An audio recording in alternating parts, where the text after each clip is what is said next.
Hello students, welcome to दक्षिणा ई classroom. आज की क्लास में अपन डिस्कस करने वाले हैं एफएसटी पेपर जो हुआ है उसका सॉल्यूशन। उसका पेपर 1 पहले डिस्कस करते हैं, ठीक है। क्वेश्चन नंबर 1 जो अपने को आया है that is based on complex number, right.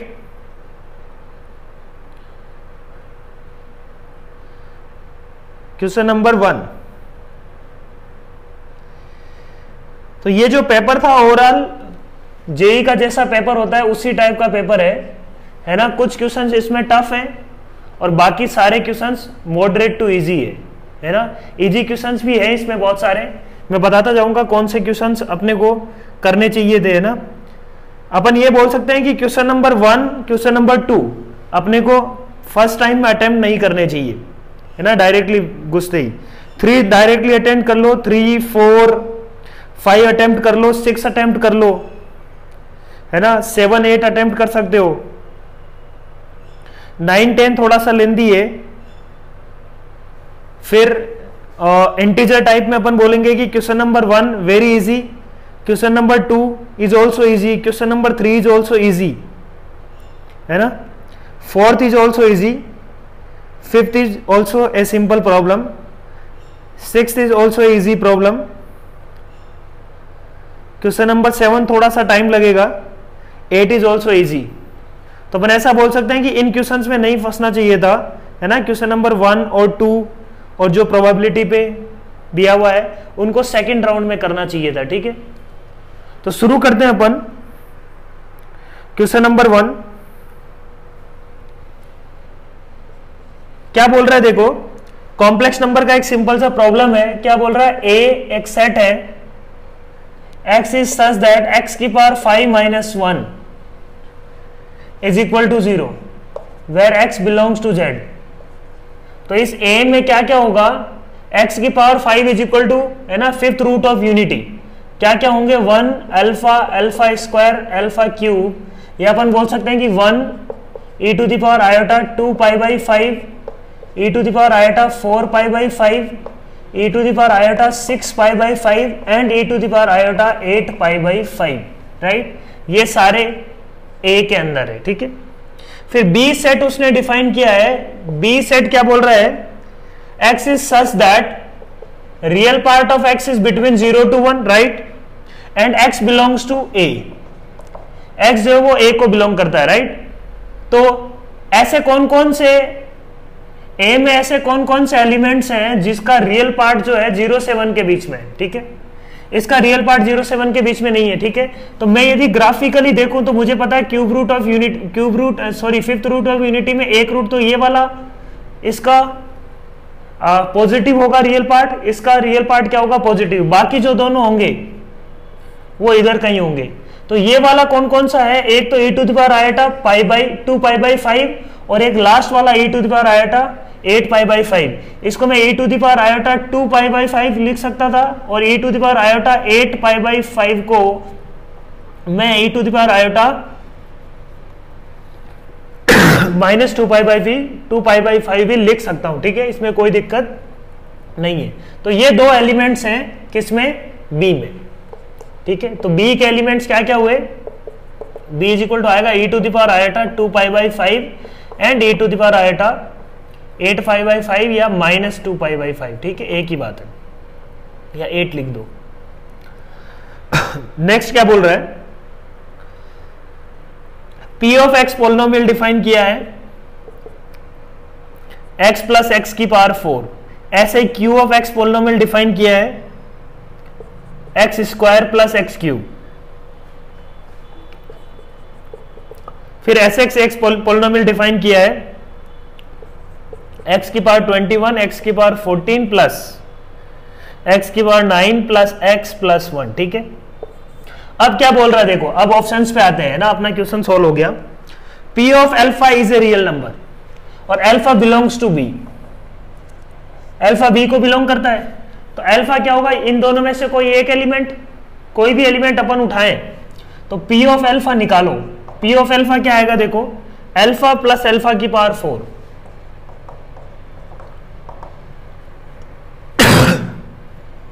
Alpha क्या आएगा, देखो e to the power iota 2 pi by 5, alpha की पावर 4 क्या आएगा, e to the power iota 8 pi by 4, तो e to the power iota 2 pi by 5 plus e to the power iota ये -2 pi by 5 लिख सकते हैं इसको, कोई दिक्कत वाली बात नहीं है। ये दोनों एक दूसरे के कॉन्जुगेट है, इसका मतलब ये नंबर जो पी ऑफ अल्फा है दैट इज रियल नंबर, ठीक है, कोई दिक्कत नहीं है। सिमिलरली अल्फा स्क्वायर रखेंगे तब ये अल्फा स्क्वायर बन जाएगा और ये अल्फा बन जाएगा। ऐसे ही P of alpha plus Q of alpha निकालते हैं, क्या आएगा देखो, P of alpha alpha plus alpha की पावर 4, क्यू ऑफ अल्फा क्या होगा, alpha square plus alpha cube, इसको निकालें तो ये क्या आ रहा है -1, ठीक है, क्योंकि इन सब का सम क्या होगा, sum of all the roots will be 1, sum of all the roots will be 0, है ना, 1 plus this sum of all the roots will be 0, तो रेस्ट जो भी रूट्स बचे उनका सम क्या आएगा, -1, है ना, +1 इज इक्वल टू 0 होना चाहिए था, so this is equal to -1, right. ये -1 आ रहा है, इसका मतलब क्या हुआ, ये बोल रहा है कि ये इसमें जो भी एलिमेंट है ना, that is subset of A, तो -1 जो है ना, -1 is not a subset of A, -1 जो है वो ए का सबसेट नहीं है ना, राइट, तो गलत हो गई ये बात, तो B option is wrong. C option पे आते हैं, P of alpha into Q of alpha का मोड, तो P ऑफ अल्फा क्या होगा बच्चों, अल्फा प्लस अल्फा की पावर 4, Q ऑफ अल्फा क्या होगा, अल्फा इसका कोई रूट है मान लो, है ना, alpha belongs to B, alpha plus alpha की पावर 4 और ये हो जाएगा alpha square plus alpha cube, ठीक है, यही आने वाला है, अल्फा प्लस अल्फा की power 4 into alpha square plus alpha cube, simplify कर लो क्या आएगा देखो, अल्फा क्यूब प्लस अल्फा की पावर 4 प्लस अल्फा की पावर 6 प्लस अल्फा की पावर 7, इसको थोड़ा सिंप्लीफाई करते हैं अपन, अपने को पता है कि अल्फा की पावर 5 जो होगा वो 1 होगा, ठीक है, तो ये क्या आ जाएगा देखो, अल्फा क्यूब प्लस अल्फा की पावर 4, ये क्या आ जाएगा, अल्फा की पावर 5 प्लस इंटू अल्फा की पावर 5 इंटू अल्फा स्क्वायर, ठीक है, तो alpha plus alpha square plus alpha cube plus alpha की पावर 4 ये आ रहा है, ये है ना, इसका मोड क्या होगा, इसका mod will be equal to 1, mod क्या आएगा, 1 आएगा। सिमिलरली अपन पी ऑफ अल्फा स्क्वायर रख के भी इसमें चेक कर सकते हैं, कोई फर्क नहीं पड़ेगा, उससे भी चीजें सेम आएगी। तो अपने को क्या बोल रहा है, P of mod of P of alpha into mod of Q of alpha belongs to A, सही बात है, 1 आ रहा है and 1 is belongs to A, ठीक है। डी ऑप्शन, x कोई पॉइंट है ना, x क्या है, कोई पॉइंट है, किस तरीके का पॉइंट है, s of alpha plus i b where b is some variable real constant, ठीक है। s ऑफ अल्फा को एक बार देखते हैं अपन, s ऑफ अल्फा क्या निकलेगा, s of alpha will be equal to alpha की पावर 21 प्लस अल्फा की पावर 14 प्लस अल्फा की पावर 9 प्लस 11, राइट, तो अल्फा की पावर 21 को अपन लिख सकते हैं अल्फा की पावर 1 प्लस अल्फा की power 14 is nothing but alpha की पावर 4 प्लस ये भी क्या आ जाएगा अल्फा की पावर 4 प्लस 11, तो यदि ये सम करें अपन तो सम क्या मिल रहा है अपने को,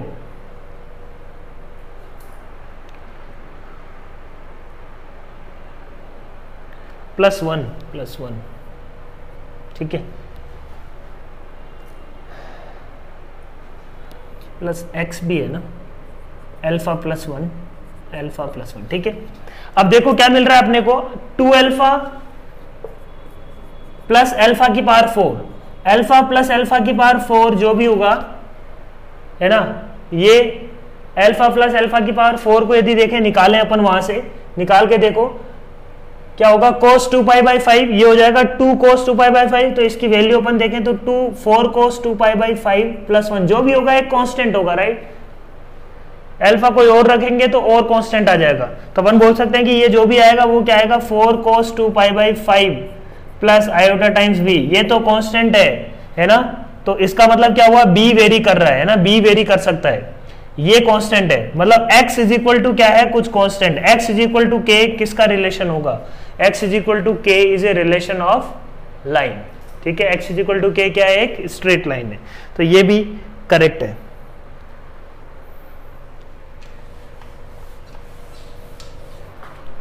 सो नेक्स्ट प्रॉब्लम क्या है, question number 2, it is based on solution of triangle SOD. तो देखो क्या बोल रहा है question number 2, in an acute triangle ABC,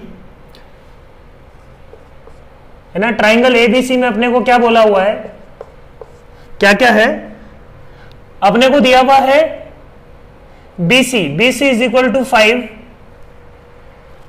capital R is 5, small r is 5/2 into 1 plus √2 into √3 minus √2, है ना, ये 3 इंफॉर्मेशन दी हुई है और अपने को पूरी इंफॉर्मेशन निकालनी है एक तरीके से, है ना, उसका एंगल बाइसेक्टर का लेंथ निकालना है, एल्टीट्यूड का लेंथ निकालना है, तो उनको निकालने के लिए अपने को क्या चाहिए, पूरा ट्राइंगल चाहिए होगा, राइट। ये 5 दिया हुआ है ना, ये एंगल अपन निकाल सकते हैं कहां से, सबसे पहले a/sin a is equal to 2r, तो a अपने को क्या दिया हुआ है 5/sin a is equal to 2 into r 5, तो sin a is equal to आ जाएगा 1/2, a is equal to 30 degree, है ना, एक्यूट ही दिया हुआ है अपने को, तो 30 डिग्री a की पॉसिबिलिटी बनती है, तो एंगल a आ गया, राइट। अब अपन बात करते हैं b और c की, b और c कैसे निकालेंगे, देखो अपन ने बोला कि r और r दिया हुआ है ना, इसका एक रिलेशन अपन जानते हैं, ये याद रखना चाहिए अपने को, cos a plus cos b plus cos c is equal to होता है बच्चों 1 प्लस r/r, ये रिलेशन याद रखना चाहिए अपने को, है ना, जब r में रिलेशन है और अपने को ट्राइंगल की इंफॉर्मेशन चाहिए तो यहां से अपन निकाल सकते हैं। cos a कितना निकल गया, cos 30 degree, that is √3/2 plus cos b plus cos of c is equal to 1 plus r क्या है अपने पास 5/2, 1 प्लस √2, √3 माइनस √2 बाई 5, तो ये हो जाएगा 1/2 इंटू 1 प्लस √2 इंटू √3 माइनस √2, ठीक है। अब सिंप्लीफाई करते हैं थोड़ा,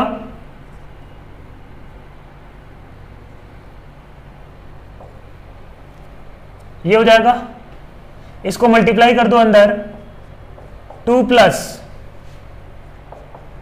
√3 माइनस √2 प्लस √6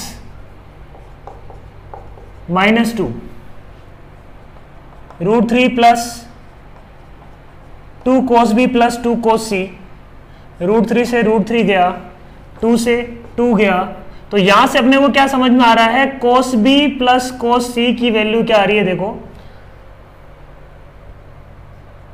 √2 कॉमन ले तो आ रहा है √3 माइनस 1, ठीक है, तो cos b plus cos c is equal to आ रहा है √3 माइनस 1/√2, ठीक है। अब एक चीज अपन जानते हैं कि अभी भी यहां से b और c की इंफॉर्मेशन नहीं निकली, बट b प्लस c जानते हैं क्या 150 होगा, ठीक है, तो इसमें अप्लाई कर देते हैं 2 cos of b plus c/2 cos of b minus c/2 is equal to √3 minus 1/√2, क्योंकि b प्लस c पता है तो b माइनस c निकाल लेते हैं यहां से, राइट। तो सबसे पहले अपन ने क्या किया, ये नीचे गया, cos of b plus c/2 कितना होगा, cos 75 into cos of b minus c/2 is equal to √3 minus 1/2√2, cos 75 होता है √3 माइनस 1/2√2, है ना, cos 75 का मतलब हो गया sin 15, sin 15 अपन जानते हैं कितना होता है √3 माइनस 1/2√2, राइट। तो यहां से ये समझ में आ गया कि cos of b minus c/2 is equal to 1, that means b minus c/2 is equal to 0, that means b is equal to c। b is equal to c का मतलब क्या हुआ, cos b plus cos c, इस equation से अब b निकाल लेते हैं अपन, तो यहां से क्या आएगा बच्चों 2 cos b is equal to √3 minus 1/√2, यहां से आ जाएगा cos of b is equal to या b माइनस c, b यहां यहीं से निकाल लो, b plus c is equal to 150 पता है अपने को, b is equal to c है तो b equal to c equal to कितना हो जाएगा 75 डिग्री। करेक्ट, समझ में आ रही है बात। तो यहां से अपने पास क्या आ गया, b और c की वैल्यू आ गई 75। ठीक बात। अब अपने को क्या निकालना है, b और c दोनों। जैसे ही एंगल निकल आए लेंथ भी निकाल सकते हैं। अब अपन लेंथ कैसे निकाल सकते हैं, अपन जानते हैं a upon sine a is equal to b upon sine b is equal to c upon sine of c is equal to 2r, right. तो b अपॉन साइन b, तो साइन b का मतलब sine 75 is equal to 2 into 5। तो b की value क्या आ गई, 2 into 5 into sine 75 का मतलब क्या हुआ, साइन 75 होगा √3 प्लस 1 अपॉन 2 √2, है ना। ये चीज अपन याद रख सकते हैं, राइट। तो क्या आ रहा है, b is equal to 5/√2 into √3 plus 1। अब सब कुछ मिल गया अपने को, जो अपने को चाहिए वो सब कुछ अब अपन निकाल सकते हैं। देखो, एक ट्राइंगल की पूरी तीनों साइड मिल गई, तीनों एंगल्स मिल गए, सब कुछ आ गया अपने पास। अब अपन क्वेश्चंस पे आ सकते हैं। क्वेश्चन नंबर ए पूछा हुआ है, angle bisector of A. Length of angle bisector का फॉर्मूला होता है 2bc upon b plus c cos of a/2, right. ये length of angle bisector. Next अपने को क्या पूछा है, area of triangle. Area of triangle delta का फॉर्मूला क्या हो जाएगा, half of bc sine a। सब कुछ है अपने पास। Length of altitude from vertex A, altitude का फॉर्मूला होता है 2 डेल्टा अपॉन ए। पेरीमीटर जानते हैं अपन, है ना। पेरीमीटर क्या होता है, a प्लस बी प्लस सी। सब कुछ पता है अपने को, रख देंगे वैल्यू आ जाएगी, राइट। तो ये थोड़ा सा अपन बोल सकते हैं कि ट्रिकी क्वेश्चंस है ना, ट्रिकी क्वेश्चन है थोड़ा सा। सोल्व करने पे अपने को पता लगेगा कि अच्छा ए बी इक्वल टू सी आ रहा है ना। क्वेश्चन नंबर 3 काफी आसान क्वेश्चन है। क्वेश्चन नंबर 3, P1 एक प्लेन दिया हुआ है तुम्हारे को, है ना, P2 दूसरा प्लेन दिया हुआ है। दो प्लेन इंटरसेक्टिंग प्लेन है। तो सबसे पहले अपने को पूछा है the line of intersection of P1 and P2। Line of intersection का डायरेक्शन कोजाइन। तो लाइन ऑफ इंटरसेक्शन का डायरेक्शन कोजाइन क्या होता है, n1 क्रॉस n2। मान लो इस प्लेन का n1 है तो इस प्लेन का मान लो n2 है, तो n1 cross n2 will be along this line, है ना। ये दो प्लेन है, इन दो प्लेन का यदि ये दो प्लेन में मानू तो इन दोनों के जो नॉर्मल वेक्टर होंगे उसका क्रॉस प्रोडक्ट लेंगे तो क्या होगा, इस लाइन के अलोंग आएगा वो, right. n1 cross n2 will be along this line, line of intersection। JEE का सबसे कॉमन प्रॉब्लम है, वेक्टर 3D पे सबसे कॉमन प्रॉब्लम है आईआईटी का। ये कई बार पूछा गया है ना, इसका यूज बहुत आता है। तो n1 cross n2 will be direction cosine of this line, है ना। n1 cross n2 upon mod of, है ना, इसको कैप में बदल लेंगे, upon mod of n1 cross n2। So these will be direction cosines, ठीक। नेक्स्ट पूछा था acute angle between P1 and P2। P1 P2 के बीच में एक्यूट एंगल कैसे निकालेंगे, जो एक्यूट एंगल N1 और N2 के बीच में होगा वही होगा। तो acute angle will be cos theta will be equal to N1 dot N2 upon mod of N1 mod of N2, ठीक है।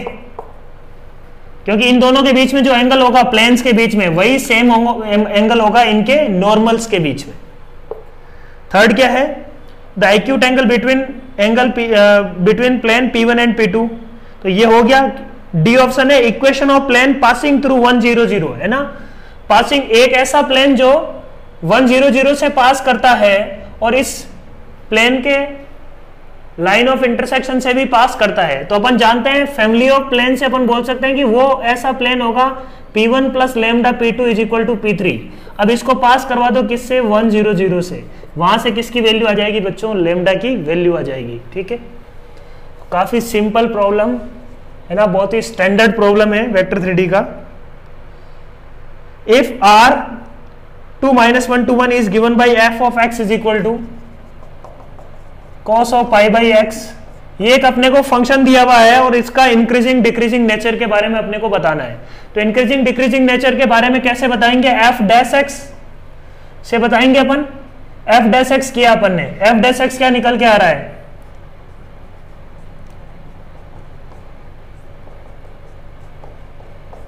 ठीक है, ये आ गया एफ डैश एक्स। तो एफ डैश एक्स अपने पास आ गया बच्चों pi into sine of pi by x upon x square, ठीक है। अब एफ डैश एक्स यदि ग्रेटर देन और इक्वल टू 0 है तो इंक्रीज करेगा, f dash x is less than equal to 0 है तो क्या करेगा, ये डिक्रीज करेगा। बस शर्त ये है कि इक्वल टू 0 डिक्रीजिंग 0, इसमें वैसे भी इंक्रीजिंग डिक्रीजिंग की बात कर रहा है तो कोई दिक्कत नहीं है, greater than equal to 0 and less than equal to 0, ठीक है। तो कर लेंगे अपन यहां पे sine of pi by x upon x square कब पॉजिटिव है और कब नेगेटिव है, ठीक है। तो साइन ऑफ थीटा की बात करें, एक्स स्क्वायर का तो कोई मतलब नहीं है, यहां पे चीजें डिपेंड करेगी साइन थीटा पे। साइन थीटा पॉजिटिव किस में होता है, फर्स्ट क्वाड्रेंट में। तो अपन ये बोल सकते हैं कि sine of theta when this theta belongs to 2k pi, है ना, फर्स्ट क्वाड्रेंट और सेकंड क्वाड्रेंट,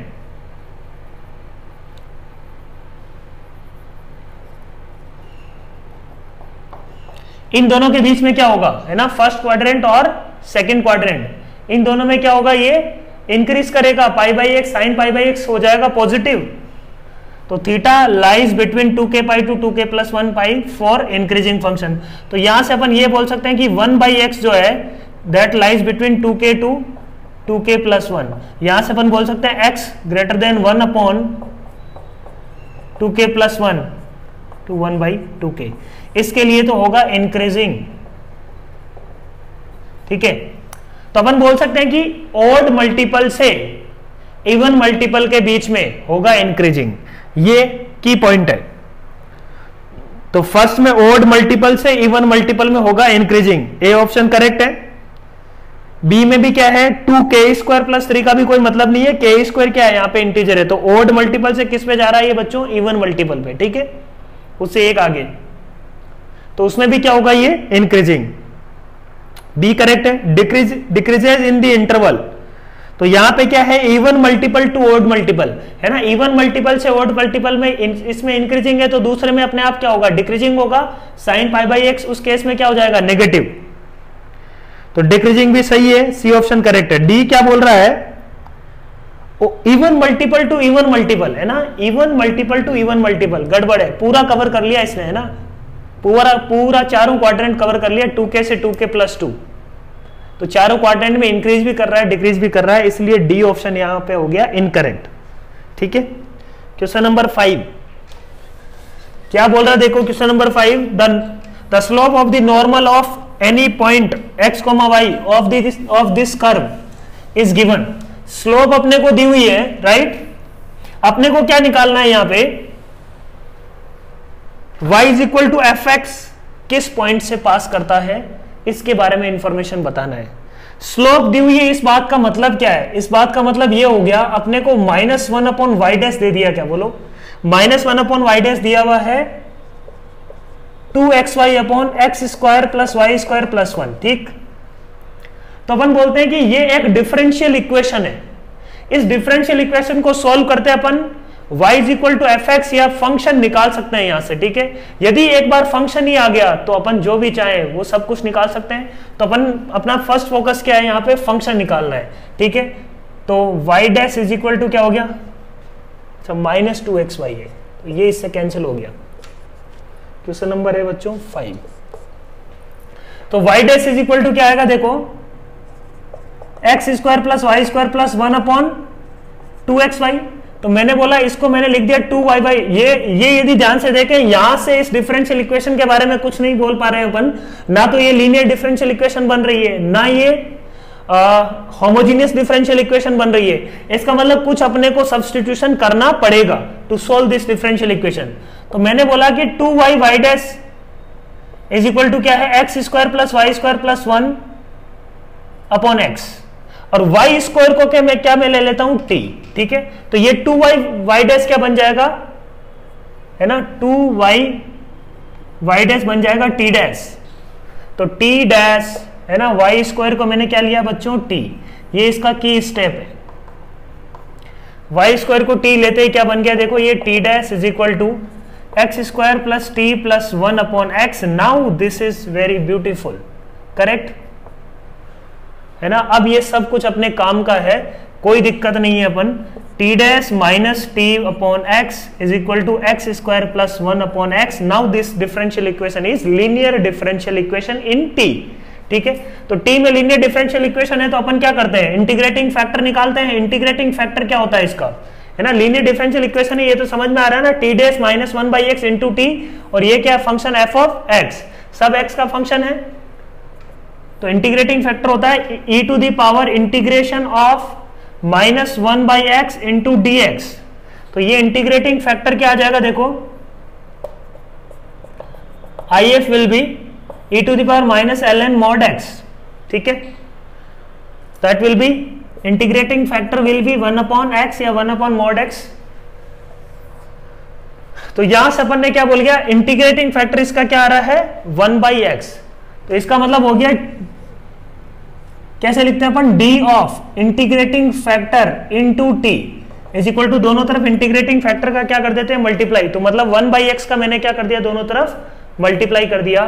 तो 1 बाई एक्स का मल्टीप्लाई करते ये क्या बन जाएगा, x square plus 1 upon x square, it का भी integration with respect to d x. तो अपन को क्या करना है, ये सॉल्व करना है, राइट। अब integrating factor is 1 by x into t is equal to, integrate हो गया ये तो डी का integration, x square upon x square, integration will be x, 1 plus x square का इंटीग्रेशन हो जाएगा -2 plus 1, that will be 1 upon minus of 1 by x, ठीक है।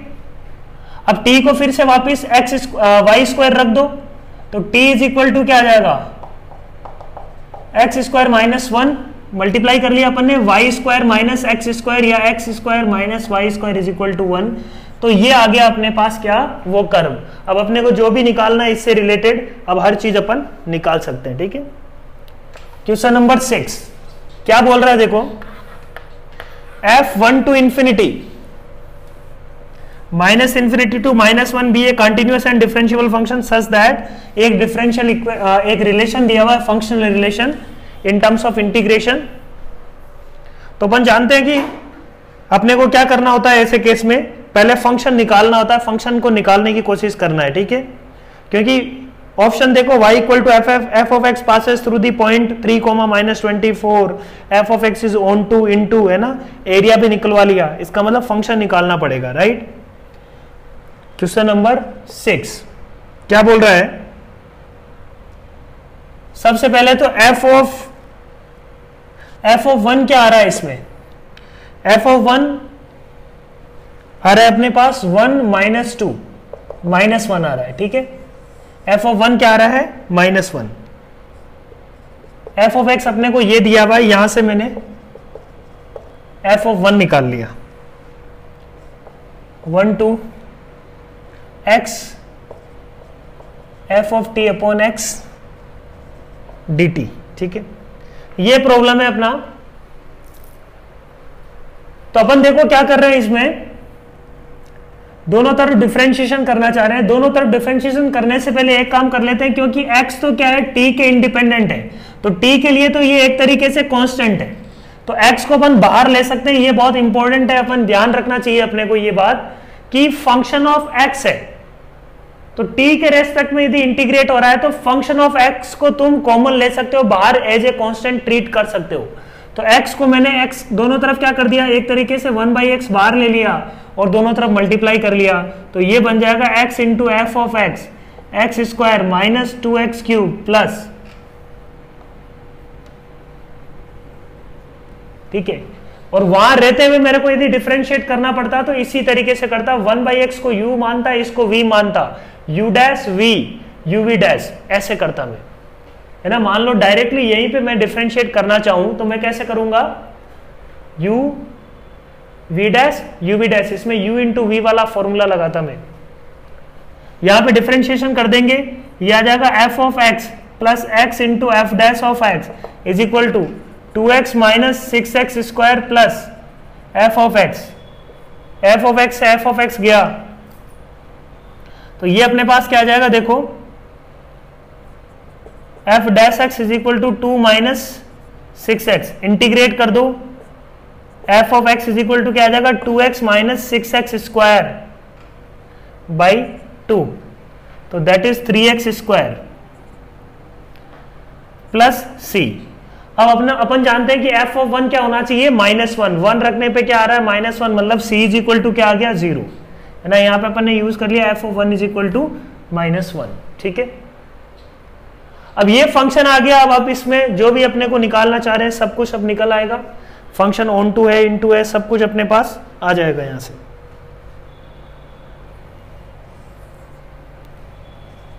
Question number 7, let S be a circle in the xy plane defined by the equation x square plus y square is equal to 25। एक circle है अपने पास, है ना, x square plus y square is equal to 25। एक line है 3x plus 4y is equal to -5,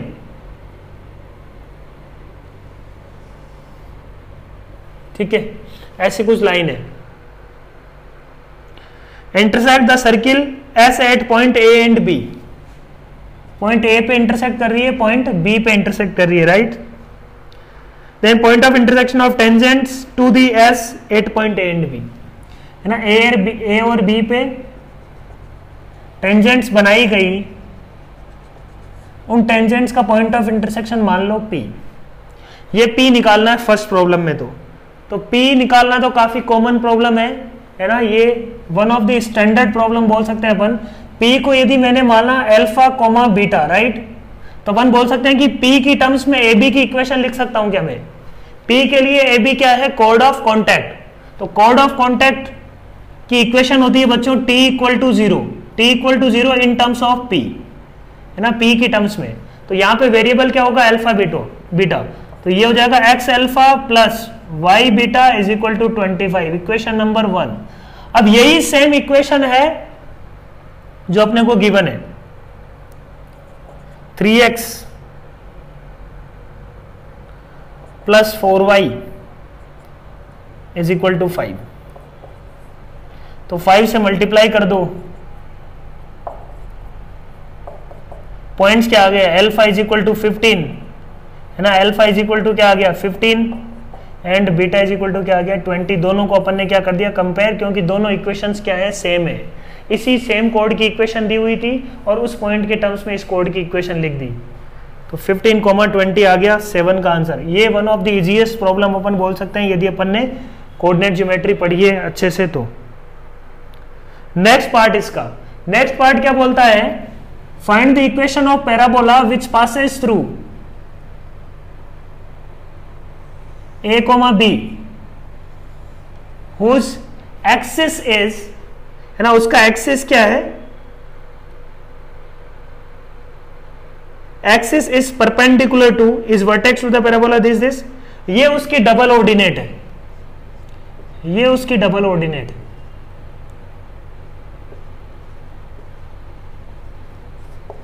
और उसका vertex ये बोल रहा है कि 0 0 है, गिवन है अपने को, है ना। पैराबोला का वर्टेक्स क्या है 0,0, ये भी दिया हुआ है।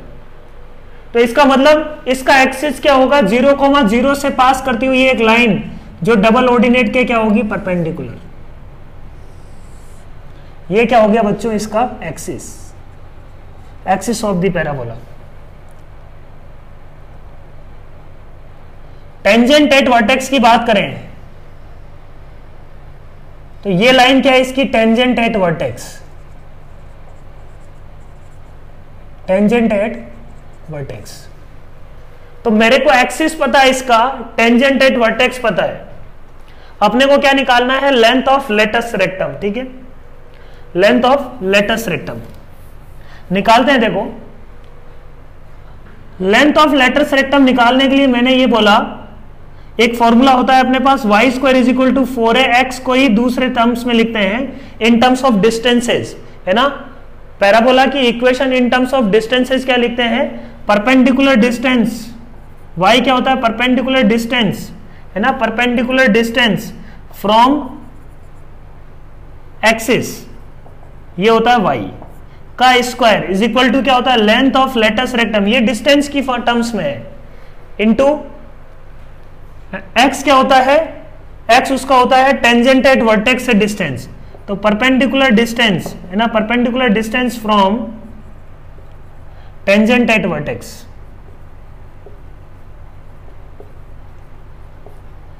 ये दोनों चीजें अपन निकाल सकते हैं, बोलो, इस एक ए पॉइंट के लिए। तो ये पॉइंट भी उसी पैराबोला के ऊपर है, वो पॉइंट भी इसी पैराबोला के क्या है, ऊपर है, राइट। तो ये अप्लाई कर देते हैं अपन। ये लेंथ कैसे निकालेंगे, ये लेंथ कैसे निकालेंगे अपन, देखो ये लेंथ निकाल सकते हैं अपन, है ना, इस ओरिजिन की इस लाइन से डिस्टेंस, ओरिजिन की इस लाइन से डिस्टेंस निकाल लो, वो आएगी क्या, 1, ठीक है। ओरिजिन की इस लाइन से डिस्टेंस आ गई। अपने को क्या निकालना है, ये इसकी क्या होगी, रेडियस, रेडियस अपने को दिया हुआ है 5।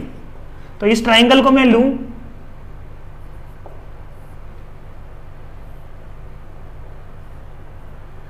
ये रेडियस अपने पास 5 दिया हुआ, तो ये कितना आ गया, √24।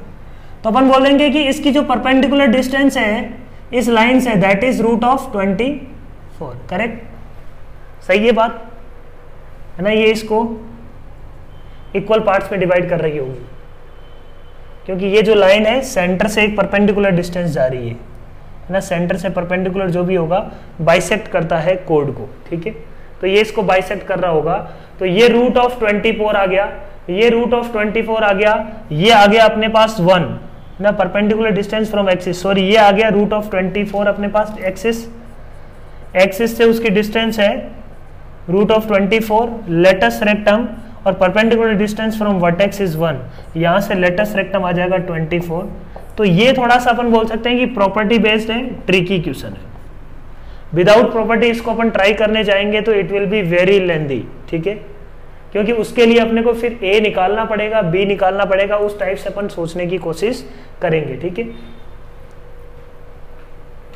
तो जब भी, है ना, दिमाग में ये होना चाहिए कि जब भी पैराबोला, इलिप्स, हाइपरबोला को रोटेट कर दिया है, ध्यान रखो ये आईआईटी में भी जब भी रोटेट कर दिया है तो रोटेट करने के बाद कभी भी पैराबोला की इक्वेशन नहीं निकलवाएगा, हमेशा पैराबोला की प्रॉपर्टी पे बेस्ड क्वेश्चन होगा वो, ऑलवेज।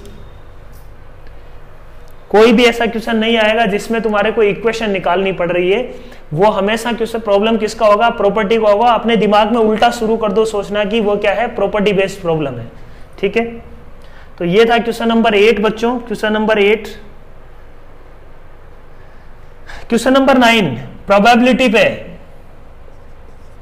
तो देखो 9 क्या है, an urn contains 4 red ball and 3 green ball, 4 red ball है उसमें और 3 ग्रीन बॉल है। बोल रहा है कि यदि उसने ग्रीन उठाई, यदि उसने ग्रीन उठाया, या वो क्या उठा सकता है, रेड। ग्रीन उठाया तो रेड वापस डालेंगे, और रेड उठाया तो ग्रीन वापस डालेंगे। तो उसने मान लो रेड उठाई, मान लो ग्रीन उठाई, तो रेड उठाने पे ग्रीन वापस डालेंगे, रेड तो बाहर निकाल ली, तो बचेगी कितनी, 3 रेड और 4 ग्रीन। यहां पे यदि ग्रीन उठाए तो ग्रीन बाहर चली गई, रेड एक मिला दी अपन ने, तो 2 ग्रीन। फिर अपन ने बोला कि ये प्रोसेस 3 बार रिपीट किया गया।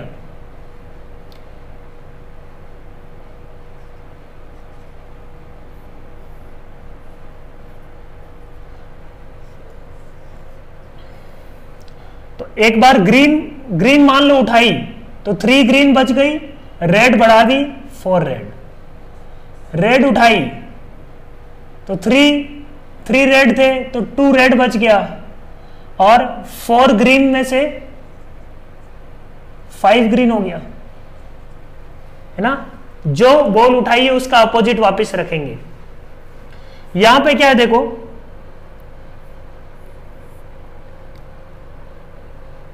रेड उठाइए अपन ने, तो रेड उठाइए तो ग्रीन रखेंगे, तो 5 रेड थी तो बची अपने पास 4 रेड। ग्रीन अपन रखेंगे तो 3 ग्रीन बच गई। अपन ने मान लो ग्रीन उठाइए तो ग्रीन कम हो गई, मतलब 1 ग्रीन बचा और 6 रेड कर दिया अपन ने। फिर अपन ने बोला कि एक बार और प्रोसेस किया गया ये वाला, है ना।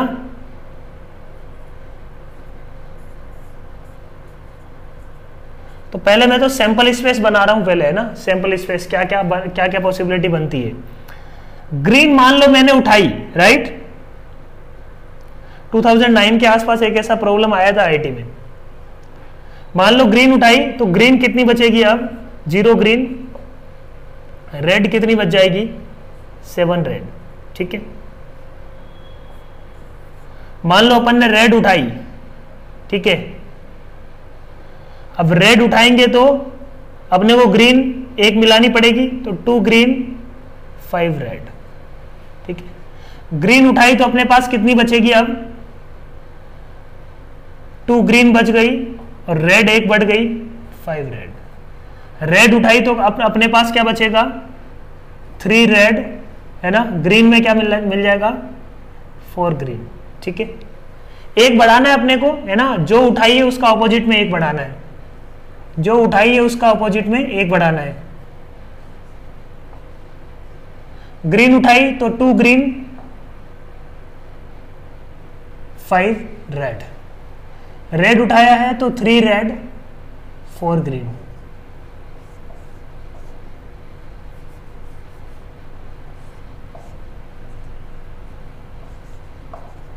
रेड उठाया है तो 1 रेड बचा और 6 ग्रीन हो गया। यदि ग्रीन उठाया है तो 4 ग्रीन बच गया और 3 रेड बच गया। अब आते हैं अपन अपने क्वेश्चन पे। क्वेश्चन क्या बोल रहा है, the probability that earn contains 5 red and 2 green balls, है ना। 5 रेड एंड 2 ग्रीन बॉल्स। तो अपने काम का चीज क्या है, 5 red and 2 green balls. 5 red and 2 green balls, ये 2, 5 रेड एंड 2 ग्रीन बॉल्स 3। और कोई टाइप है क्या जिससे 5 रेड और 3 ग्रीन बॉल आ सकती है, यही 3 केसेस होंगे। अब इन प्रोसेस की मेरे को क्या निकालनी है, प्रोबेबिलिटी, ठीक है। तो अपने को निकालना है the probability that the earn contains 5 red and 2 green balls in the end, है ना। लास्ट में अपने पास क्या बचा, लास्ट में अपने पास 5 रेड और 2 ग्रीन बॉल बचनी चाहिए। तो ये जो प्रोसेस है ना 3 बार अपन ने किया, है ना। बहुत सारे तरीकों, बहुत सारा टोटल प्रोबेबिलिटी इसकी क्या होगी, 1 होगी। अब कुछ भी हो सकता था लास्ट में, पर अपने फेवरेबल आउटकम्स ये है, ठीक है। अब हर एक की जो प्रोबेबिलिटी है ना इन अंदर डिफरेंट है। तो अपन ऐसा नहीं बोल सकते कि ये टोटल 6 आउटकम्स हैं, 3 आउटकम्स अपने फेवरेबल है ना। 3 बाई टोटल 8 है तो 3 बाई 8 आंसर हो गया, है ना। वो रॉन्ग होगा क्योंकि हर एक प्रोसेस की प्रोबेबिलिटी अलग अलग है ना। हर एक प्रोसेस की प्रोबेबिलिटी है तो सब प्रोसेस की प्रोबेबिलिटी निकाल के अपन क्या कर देंगे, ऐड कर देंगे, ठीक है। समझ में आ रही है बात। सब क्या है, म्यूचुअली एक्सक्लूसिव इवेंट्स है। ये होगा तो ये नहीं होगा, ये होगा तो ये नहीं होगा, है ना। इस टाइप के है, ठीक है। रेड आ रहा होगा तो ये नहीं आएगा, है ना। सब अलग अलग है। तो सबका अपन क्या कर सकते हैं, प्रोबेबिलिटी को A union B union C को तीनों को ऐड कर सकते हैं। इंटरसेक्शन इनका क्या है, 5 है, कुछ नहीं होगा इंटरसेक्शन। रेड आएगा तो ग्रीन नहीं आएगा, ग्रीन आएगा तो रेड नहीं आएगा, ठीक है। तो अब तीनों की इनकी प्रोबेबिलिटी कैसे निकालेंगे, तो प्रोबेबिलिटी इन तीनों इवेंट्स की कैसे निकालेंगे। सबसे पहले मैं इसकी प्रोबेबिलिटी निकालता हूं। फर्स्ट में रेड आने की प्रोबेबिलिटी क्या होगी, 4/7। फर्स्ट में रेड आने की प्रोबेबिलिटी होगी 4/7, है ना। मैं प्रोसेस 1 की प्रोबेबिलिटी निकाल रहा हूं, 4/7 इंटू रेड आ गया। अब यहां तक आने के लिए मेरे को इस पाथ को फॉलो करना पड़ेगा। फिर ग्रीन आने की प्रोबेबिलिटी क्या होगी, 4/7, ठीक है। ग्रीन भी क्या है, 4 ग्रीन बॉल है, 3 रेड बॉल है। फिर अपन ने बोले ग्रीन आए, फिर उसमें वापस और ग्रीन आने की प्रोबेबिलिटी क्या है, दैट इज 3/7। तो ये प्रोबेबिलिटी, इस प्रोबेबिलिटी से अपन यहां आ सकते हैं, प्लस ऐड कर लो सबको। देखो यहां पे क्या आ जाएगी बच्चों, यहां पे आ जाएगा अपने पास 3/7, ग्रीन आना चाहिए 3/7, फिर क्या आना चाहिए अपने पास, इसके लिए रेड आना चाहिए, तो रेड कैसे आएगा 5/7 इनटू, इसके लिए ग्रीन आना चाहिए, तो ग्रीन कैसे आएगा 3/7 प्लस पाथ 1, पाथ 2, पाथ 3। तीसरे पाथ में देखो, फर्स्ट में तो 3/7 ग्रीन आना चाहिए, ग्रीन के बाद वापस ग्रीन आएगा, दैट प्रोबेबिलिटी इज 2/7 इनटू, फिर ग्रीन के बाद क्या आना चाहिए, रेड आना चाहिए, तो रेड आने की प्रोबेबिलिटी इज 6/7। सबको ऐड कर दो, अपना आंसर आ जाएगा, है ना 48 प्लस अपॉन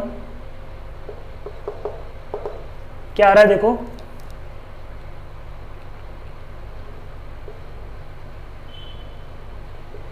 वन टू 9/343, है ना। This is question number 1। Second problem बोल रहा है what is the probability of 2 green and 5 red if 1 green, है ना, in first event green is occurred. Conditional probability दिया हुआ है कि ये तो अब हो ही नहीं रहा, है ना, ये इवेंट तो अब हो ही नहीं रहा। अपन ने पहले से देख लिया कि अच्छा पहले में तो ग्रीन आ गया, पहले में ग्रीन आ गया, अब ग्रीन तो अपने को पता है आ चुका है, तो प्रोबेबिलिटी इसकी क्या होगी कि 2 ग्रीन और 5 रेड आए, इसकी प्रोबेबिलिटी क्या हो जाएगी, इन दोनों का क्या हो जाएगा, प्रोबेबिलिटीज का सम। ग्रीन तो आ रहा है, अपने को पता है, ये यहां से आगे अपना प्रॉब्लम है, तो probability of 2 green and 5 red will be, in that case will be, question number ये था अपने पास 10। तो इसमें इस प्रोसेस में क्या आएगा, पहले रेड आके भी ग्रीन ये आ सकता था और ग्रीन आके भी आ सकता था, तो रेड आने की प्रोबेबिलिटी क्या है यहाँ पे, पहले 5/7 इनटू, अब 2 ग्रीन 5 रेड आने का प्रोबेबिलिटी क्या है 3/7 प्लस ये क्या आ जाएगा 2/7 इंटू 6/7, क्या आ रहा है देखो 27/49। This will be the answer. So ये प्रॉब्लम अपन बोल सकते हैं कि इसमें थोड़ा टाइम लगेगा, टाइम टेकिंग है ना। फर्स्ट बार में अपन इसको छोड़ सकते हैं, सेकंड राउंड में कर सकते हैं इसको।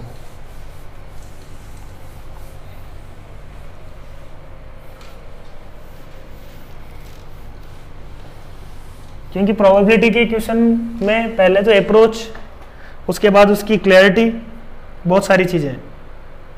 नेक्स्ट अपने पास आता है बच्चों क्वेश्चन नंबर 1 ऑफ सेक्शन 2। क्या बोल रहा है देखो, 4 - 4/3 माइनस, ये एक सीक्वेंस है, इधर भी क्या एक सीक्वेंस है, इनफाइनाइट जीपी है, तो इसको मैं सिंप्लीफाई कर लेता हूं। 4 - 4/3 इंटू 1 - 1/3 प्लस 1/9 टिल कहां तक जा रहा है देखो, इन्फिनिटी तक जा रहा है, की power log of x to the base 2, right, is equal to, है ना, ये भी एक इनफाइनाइट जीपी है, 15 + 18 + 6 + 2 डॉट डॉट डॉट, कहां तक जा रहा है देखो, log of 2 to the base x। अपने को क्या निकालना है, then sum of all possible values of x is, है ना, x की सारी पॉसिबल वैल्यूज। इसको सिंप्लीफाई कर लेते हैं, देखो क्या आ रहा है 4 - 4/3, इसका सम हो जाएगा a/1 - r, ठीक है। इसको थोड़ा सिंप्लीफाई करो तो ये आ जाएगा 4/3 से 4/3 गया, नीचे आ गया 3 की पावर हो गया log of x to the base 2। Similarly उसको सॉल्व करो a/1 - r, तो ये क्या आ जाएगा देखो 54/1 - r, तो 1 - 1/3, तो ये आ जाएगा अपने पास की power log of 2 to the base x, ये आ जाएगा अपने पास 81, है ना, 2/3, 3/2 आ जाएगा, तो ये आ रहा है अपने पास। इसका मतलब log of x to the base 2 is equal to क्या है 3 की पावर में, ये इसको लिख सकते हैं 3 की पावर 4, तो 4 into 2 to the base x। तो t इज इक्वल टू क्या आ रहा है 4/t। इस log of x to the base 2 को मैं t मान लेता हूं, तो t इज इक्वल टू क्या है बच्चों 4/t। तो t square minus 4/t is equal to 0। तो t इज इक्वल टू क्या आ जाएगा plus minus 2। t is equal to क्या आ जाएगा प्लस माइनस 2। तो t is equal to plus 2 का मतलब हो जाएगा log of x to the base 2 is equal to 2, log of x to the base 2 is equal to minus 2। यहाँ पे एक गलती अपन करते हैं, जैसे t का आंसर आएगा सम कितना आ जाएगा 0 कर देते हैं। अपने को x का वैल्यूज का सम चाहिए तो पहले x का वैल्यूज निकालना पड़ेगा। x is equal to 4। ये जेई में भी अपन जब सॉल्व करते हैं तो ये कॉमन मिस्टेक है ना, अपन जो वेरिएबल होता है उसी का आंसर दे देते हैं जनरली, है ना। बहुत सारे क्वेश्चन में ये गलती हो जाती है, तो इसको अपने को अवॉइड करना है। तो सम कितना आ गया 4 + 1/4 4.25। नेक्स्ट देखो क्वेश्चन नंबर 2 क्या बोल रहा है, the number of 5 digit number which is divisible by 4 and sum of digits is odd, है ना। नंबर 5 से डिविजिबल टू 4 से डिविजिबल होना चाहिए और डिजिट्स का जो सम है वो भी ओड होना चाहिए, है ना। डिजिट्स रिपीटेशन अलाउड नहीं है अपने को। तो क्या बोल रहा है देखो 1 2 3 4 5 6, इनमें से कोई डिजिट उठाना है अपने को और अपने को नंबर बनाना है 5 डिजिट नंबर, ठीक है। तो देखो सबसे पहला थॉट प्रोसेस क्या है अपने पास, 3 इवन नंबर है और 3 ओड नंबर है। इन डिजिट्स का सम ओड या इवन कैसे हो सकता है, अपने को क्या चाहिए सम ओड चाहिए, है ना। सम ओड होने के लिए मैंने बोला तीनों इवन नंबर मान लो मैंने यूज कर लिए, इवन इवन इवन। अब बाकी दोनों को ओड ओड यूज करना पड़ेगा, तो 5 डिजिट नंबर बन गया। क्या इसका सम कभी इवन हो सकता है क्या, बिल्कुल नहीं, नहीं सॉरी, इसका सम कभी ओड हो सकता है क्या, बिल्कुल नहीं, ओड नहीं हो पाएगा। सम अपने को क्या चाहिए ओड। तो अपन ने बोला कि इसका मतलब 3 नंबर इसमें ओड यूज करने पड़ेंगे और 2 नंबर इवन यूज करने पड़ेंगे।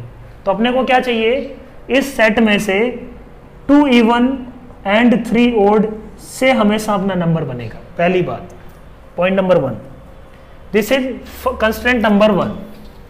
अब आते हैं सेकंड कंस्टेंट पे। सेकंड कंस्टेंट है कि ये नंबर 4 से डिविजिबल होना चाहिए।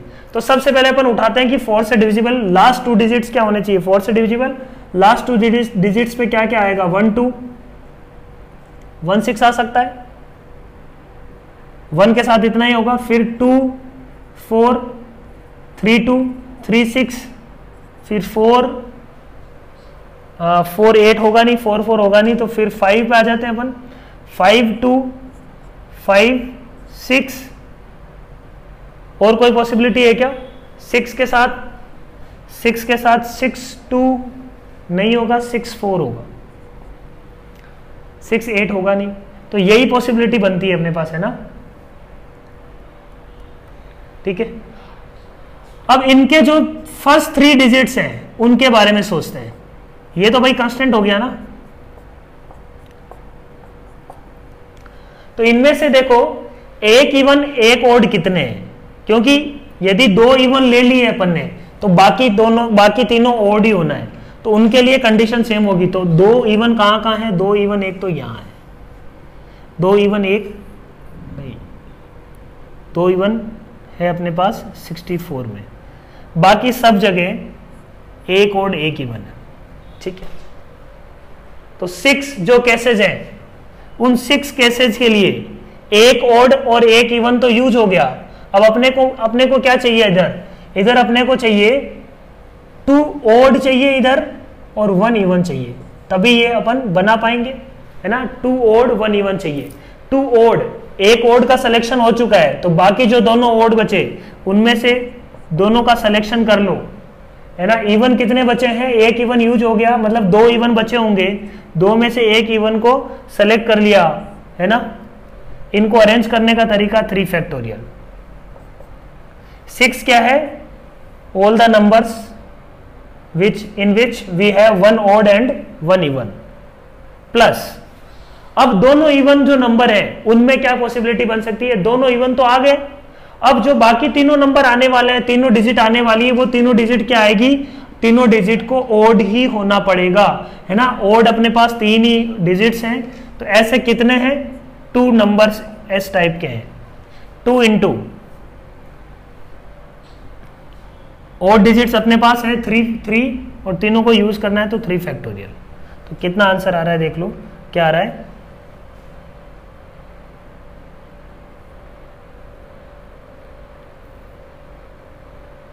72 प्लस 12 84।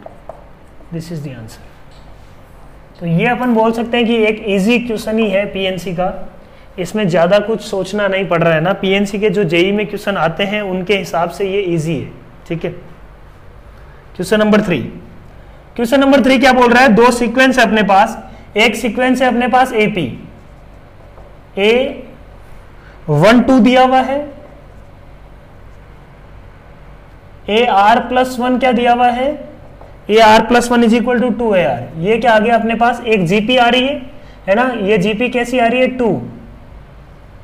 2 इंटू 2, फिर 2 इंटू 2 इंटू 2, मतलब ये क्या आ रहा है, इसका जनरल टर्म देखें तो 2 की पावर r, या nth टर्म की बात करें तो 2 की पावर n, ठीक है। तो ये फर्स्ट सीक्वेंस हुई। सेकंड सीक्वेंस को यदि अपन ध्यान से देखें, किसका समेशन का फॉर्मूला होता है, वो सिग्मा n स्क्वायर का, ठीक है। तो सीक्वेंस अपनी क्या होगी, सीक्वेंस होगी अपनी r स्क्वायर, है ना, 1 square 2 square 3 square till nth term होगा n स्क्वायर। ये बोल रहा है an is equal to bn for how many n's। इसका मतलब क्या बोल रहा है कि 2 की power n is equal to n square होना चाहिए, राइट। एक तो अपने को दिख रहा है n इज इक्वल टू 2 पे ये एडजस्ट हो जाएगा, 4 n इज इक्वल टू 4 पे भी हो रहा है, ये सेटिस्फाई कर रहा है। n इज इक्वल टू 4 पे क्या होगा, 2 की पावर 4 की पावर 2 16। अब 2 से ज्यादा नहीं होंगे इसके आंसर, ये अपन कैसे इंश्योर करेंगे, इसके लिए थोड़ा सा अपने को एनालिसिस करना पड़ेगा, ठीक है। तो एनालिसिस कर लेते हैं थोड़ा सा। देखो ये क्या है, एक quadratic equation y equal to n square, है ना। मैं y equal to x square का ग्राफ बना रहा हूं, y equal to x square का ग्राफ बनाया मैंने, ठीक है। पैराबोला होगा एक, राइट, एक पैराबोला होगा अपवर्ड ऐसा।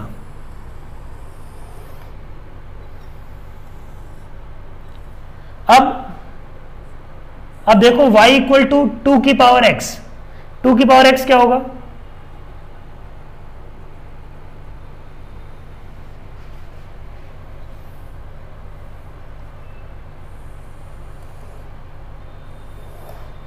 दो रूट तो अपने को दिख गए ना।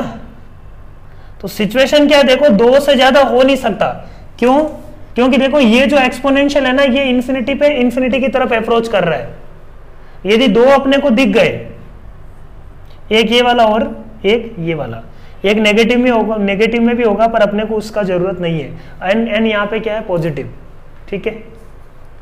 तो ऐसा कुछ सिनारियो है इसका, x इज इक्वल टू 2 पे कट कर रहा होगा और x इज इक्वल टू 4 पे कट कर रहा होगा, उसके अलावा ये एक्सपोनेंशियल फंक्शन है तो ये ऊपर जा रहा होगा, ठीक है। सो ग्राफिकली आई थिंक थोड़ा समझ में आया होगा कि ऐसा हो क्यों रहा है ना, 2 से ज्यादा सॉल्यूशन क्यों नहीं है। इसको अपन बहुत आराम से ग्राफ से बता सकते हैं। क्वेश्चन नंबर 3, क्वेश्चन नंबर 4 क्या है, देखो question number 4 is very easy problem, है ना। अपन बोल सकते हैं कि इनवर्स ट्रिगो का सबसे सिंपल और सबसे आसान क्वेश्चन ऐसा ही बनता है। Sine of cot inverse, sine of cot inverse x, यहां पे सामने साइन आ रहा है ना, तो अपने को कोई टेंशन लेने की जरूरत नहीं है ना। साइन आ रहा है लास्ट में, तो अपने को कोई टेंशन लेने की जरूरत नहीं है, क्योंकि यहाँ पे फिर वो कंडीशंस का कोई मतलब नहीं रहेगा। साइन थीटा लगेगा और एक्स की फॉर्म में आंसर आएगा, right. Pi plus sine inverse या ऐसा कुछ केस नहीं बनने वाला है। तो ये थोड़ा सा अपने को अपन ऐसे बोल सकते हैं कि tan of sine inverse, in property पे कोई कंडीशन नहीं होती, ट्रिग्नोमेट्रिक इनवर्स पे कोई कंडीशन नहीं होती एज सच, ठीक है। तो ये क्वेश्चंस थोड़े से आसान अपने को मिलेंगे। यहीं पे साइन इनवर्स होता तो बात अपनी दिक्कत होती है ना, यहीं पे अपन खत्म कर देते तो चीजें थोड़ी डिफरेंट होती, फिर अपने को ज्यादा सोचना पड़ता, फिर अपन बोल सकते हैं कि इसको उस टाइप के प्रॉब्लम को अपन राउंड 2 में ले सकते थे। पर अब ये प्रॉब्लम साइन ऑफ दिस है तो राउंड 1 में ही रखो इसको और आराम से सोल्व कर लो। ये दिया हुआ बच्चों under root of x square plus a upon x square plus b, ठीक है ना। अपने को निकालना है ए बाई बी, तो कुछ नहीं, कोट इनवर्स एक्स को एक थीटा मानते हुए साइन निकालो, कैसे निकलेगा, तो कोट इनवर्स एक्स होता है एक्स बाई 1, ये हो जाएगा under root of x square plus 1, ठीक है। तो साइन थीटा क्या आ जाएगा 1 upon under root x square plus 1, तो sine of cot inverse of sine of theta क्या आ जाएगा, देखो 1 upon under root x square plus 1, ठीक बात, ये हो गया। अब फिर से ये थीटा है, फिर से थीटा को प्लॉट कर लो, ये कुछ थीटा डैश मान लो, ये क्या आ रहा है देखो, थीटा डैश अपने को अपन बोल सकते हैं कि कोट इनवर्स ऑफ दिस, तो कोट इनवर्स क्या है 1 upon under root x square plus 1, तो ये हाइपोटेन्यूज क्या हो गया under root x square plus 2। तो sine of this theta dash, ये पूरे को मैंने क्या माना है अब थीटा डैश, तो साइन ऑफ थीटा डैश क्या निकलेगा बच्चों, साइन ऑफ थीटा डैश निकल जाएगा under root of x square plus 1, है ना। साइन ऑफ थीटा डैश अपने को निकल जाएगा under root of x square plus 1 upon under root of x square plus 2। तो यहाँ पे a is equal to 1, b is equal to क्या आ गया 2। कंपेयर कर दो इससे, काफी सिंपल प्रॉब्लम अपन बोल सकते हैं ये वाली। क्वेश्चन नंबर 4 था ये 5। फिफ्थ देखो क्या बोल रहा है, f 0 to infinity to 1 to infinity, capital F दिया हुआ है, then find f of x, and f of x अपने को दिया हुआ है। ये भी काफी सिंपल बोल सकते हैं problem. Capital F of x is equal to 0 to x f of t dt, f of x square अपने को दिया हुआ है क्या, x इंटू 1 प्लस एक्स, ठीक है। अपने को निकालना है f ऑफ 4, ठीक है, समझ में आ रही है बात, ये अपने को करना है। तो एक तरीके से मेरे को क्या निकालना है यहाँ पे f ऑफ 4, तो मैं इसको क्या करता हूं दोनों तरफ डिफरेंशिएट कर देता हूं। तो अपन फर्स्ट को डिफरेंशिएट करें तो f डैश x क्या आएगा, f डैश x आ जाएगा f ऑफ x, ठीक है। और f डैश x अपन यहां से भी निकाल सकते हैं, f डैश x क्या आएगा यहां से, एक्स स्क्वायर प्लस एक्स का मतलब 2x प्लस 1, तो इसका मतलब 2x plus 1 is equal to क्या आ जाएगा f of x, sorry f dash of x square. अपने को क्या निकालना है यहाँ पे, f dash of x square है ना ये, तो अपन f dash of x square निकालते हैं। f dash of x square will be f dash x square into 2x is equal to 2x plus 1, ये बनेगी, ठीक है।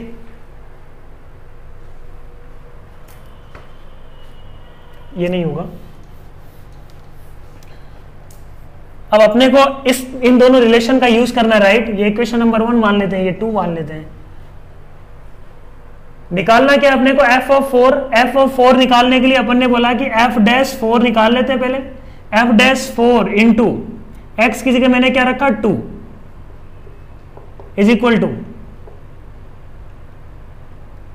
5, तो f dash of 4 is equal to आ जाएगा 5/4, ठीक। अब इसका यूज कर लेते हैं अपन, अपने को निकालना है f of 4 is equal to क्या होता है f डैश ऑफ 4, और f डैश 4 निकाल चुके हैं 5/4, तो ये हो जाएगा 1.25। This is the answer.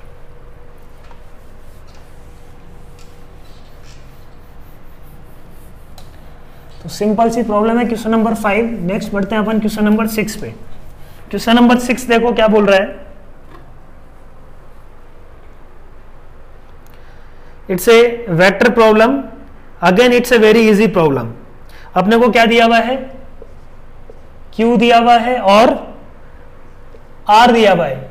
अपने को बोल रहा है कि एक वेक्टर है जो Q और R के प्लेन में है ना, इन दोनों के प्लेन में है और इसको बाइसेक्ट कर रहा है, तो कुछ नहीं, इसका बाइसेक्टर या तो ये बाइसेक्टर होगा या ये बाइसेक्टर होगा। तो अपन बाइसेक्टर निकालना है ना, बाइसेक्टर पे बहुत सारे क्वेश्चन जेई में आए हुए हैं, है ना। बाइसेक्टर कैसे निकालते हैं? बाइसेक्टर का जो डायरेक्शन होता है, direction of bisector is always r cap plus Q cap, और ये यदि यूनिट वेक्टर की बात करें, और अपन बोल सकते हैं कि r cap minus q cap upon,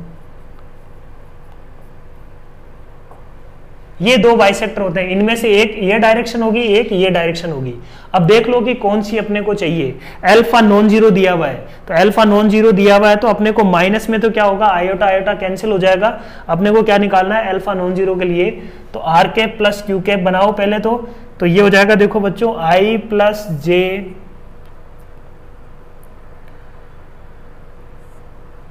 I plus J upon root 2 plus I plus K upon root 2, है ना, आर प्लस क्यू। मोड अपने को करने की जरूरत नहीं है इस केस में, क्योंकि अपने को डायरेक्शन ही सिर्फ चाहिए, यूनिट वेक्टर नहीं बोल रहा है कि इसके अलोंग यूनिट वेक्टर निकालो।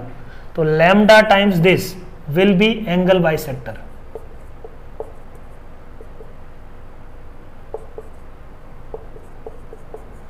तो एंगल बाइसेक्टर की डायरेक्शन ये होगी, तो अपन ने ये बोल दिया कि 2 lambda upon root 2 I cap plus lambda upon root 2 J cap plus lambda upon root 2 K cap, ये डायरेक्शन आ गई। अब अपने को क्या चाहिए, 3 बीटा, और इसको दिया हुआ है कि ये क्या है, अल्फा, इसका मतलब ये अल्फा है, ये भी इसका मतलब बीटा है, ये इसका मतलब गामा है। तो 3 बीटा प्लस 4 गामा, 3 बीटा निकल जाएगा। अब अपने को क्या निकालना है, 3 beta plus 4 gamma upon 2 alpha. Alpha beta gamma की वैल्यू उठा के यहां से रख दो, निकल आएगा आंसर। क्वेश्चन नंबर था ये 6। क्वेश्चन नंबर 7 देखो क्या बोल रहा है। ये एक इक्वेशन दी हुई है अपने को, √3 cos अल्फा या √3 alpha cos of x plus 2 beta sine x is equal to gamma. इसके दो रूट्स हैं a और b, ठीक है। और अपने को क्या दिया हुआ है, 2 gamma upon 3 alpha plus 2 beta, है ना। रेंज निकालनी है इसकी रेंज मान लो आती है Q to R, then find Q plus R, ठीक है, ये प्रॉब्लम है। और अपने को क्या दिया हुआ है, जो AB है ना, AB जो दोनों रूट हैं डिस्टिंक्ट हैं, और AB बिलोंग्स टू क्या आ रहा है, -π/2 टू π/2 के बीच में है, ठीक है। AB जो रूट है वो -π/2 से π/2 के बीच में है। तो मतलब दो डिस्टिंक्ट रूट इसके एग्जिस्ट कर रहे हैं, इसका मतलब दोनों रूट क्या होंगे, इस टाइप से एग्जिस्ट कर रहे होंगे, बोलो।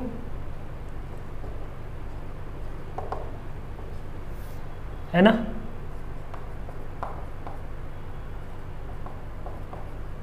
इसको tan θ/2 में जाके भी तुम कर सकते हो, वो भी इसका करेक्ट आंसर है, वहां से भी चीजें सॉल्व हो जाएगी।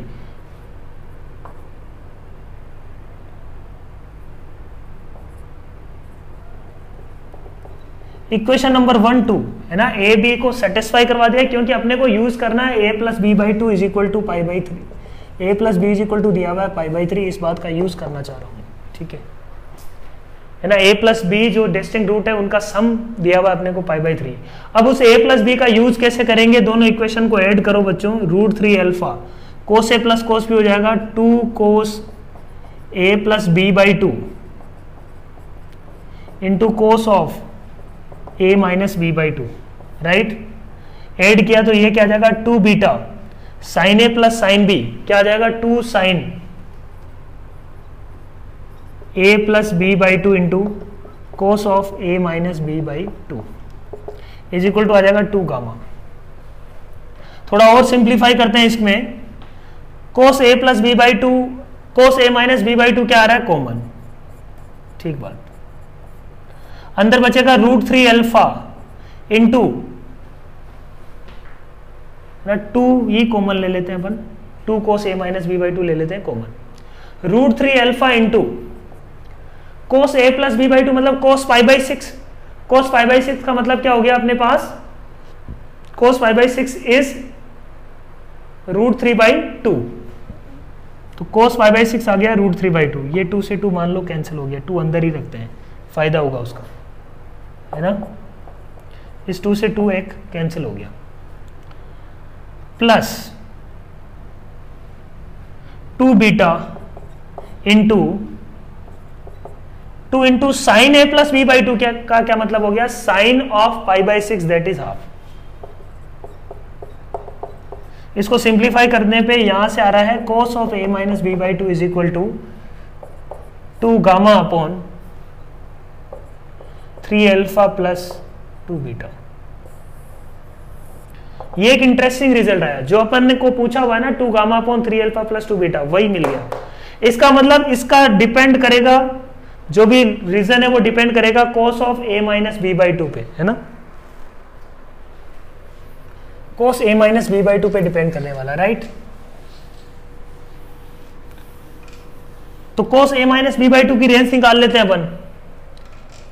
तो अपन ने देखा कि a माइनस बी बाई 2 की रेंज निकालनी है, इसको मैं r मान लेता हूं, ठीक है।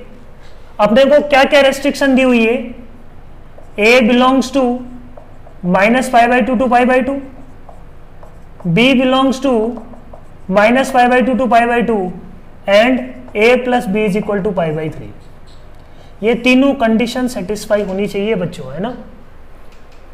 तो अपने को तब a माइनस बी की क्या निकालनी है, रेंज, ठीक है।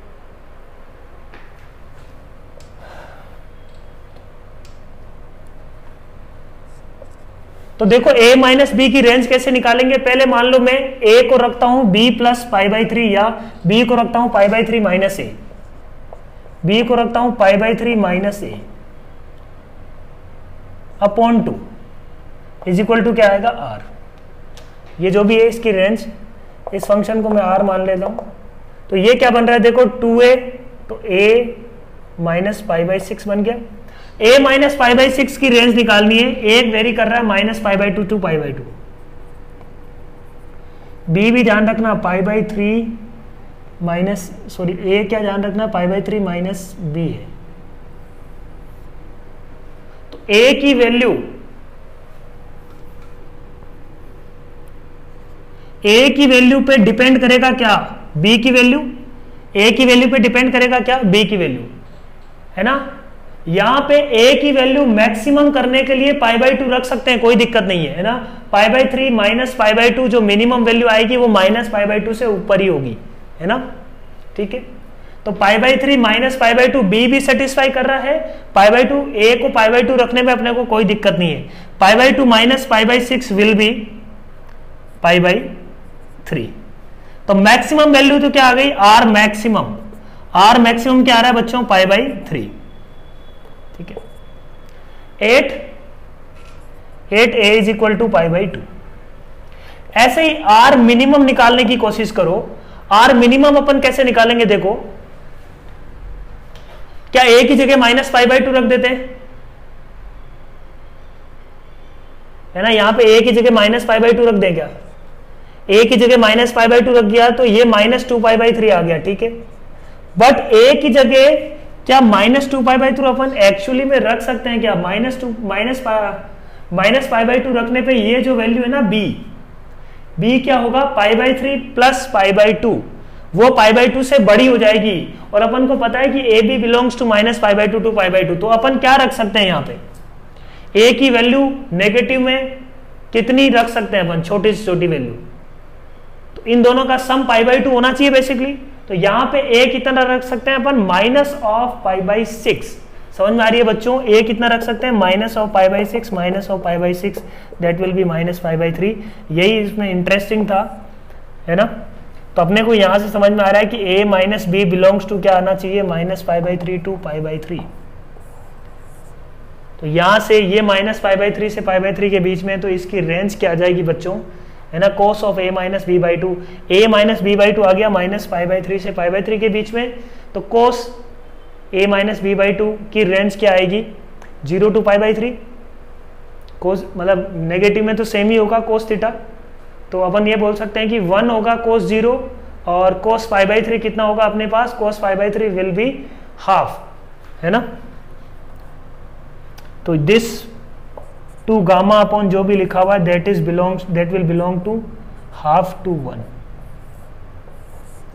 तो Q प्लस R जो आएगा दैट विल बी, Q और R क्या आ जाएगा, Q की वैल्यू आ गई 1/2 और R की वैल्यू क्या आ गई 1।